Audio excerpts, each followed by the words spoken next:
ఉక్రెయిన్తో సంబంధం లేకుండా ఉక్రెయిన్ తరపున అమెరికా ఓడే మాట్లాడేస్తాడు, ట్రంపే కూర్చుని మాట్లాడేస్తాడు రష్యాతో.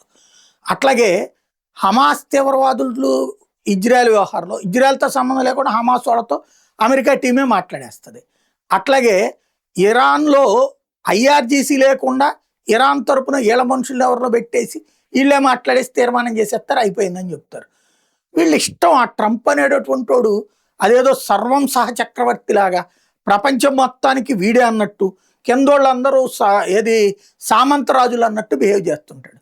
అక్కడ ఆర్ముజల సంధి మూసుకుపోయినా చివరికి ఇరాన్ మూసామని సంతృప్తి చెందుతాడు తప్పించి అక్కడ భూభాగాన్ని సముద్రంలో నుంచి రవాణా ఆగిపోయిందిరా అంటే అవునా అంటుంటాడు. అట్లాగే ఇప్పుడు ఎర్ర సముద్రంలో కూడా ఆగిపోయింది. 32% సరుకు రవాణాకి సంక్షోభంలో పడి ప్రపంచమంతా ఆర్థిక ఇబ్బందుల్లో ఉంటే లేదు లేదు నేను అద్భుతంగా మార్చేస్తున్నాను, నాకు మాత్రం అవార్డు ఇవ్వట్లేదని వెర్రితనంగా మాట్లాడుతుంటాడు. మన దరిద్రం ఏంటంటే వాడి దగ్గర ఇంకా ఆయుధాలు బోలెడని ఉండటం, సొమ్ముల్లో నెంబర్ 1గా ఉండటమే మన ప్రపంచానికి పట్టిన దరిద్రం.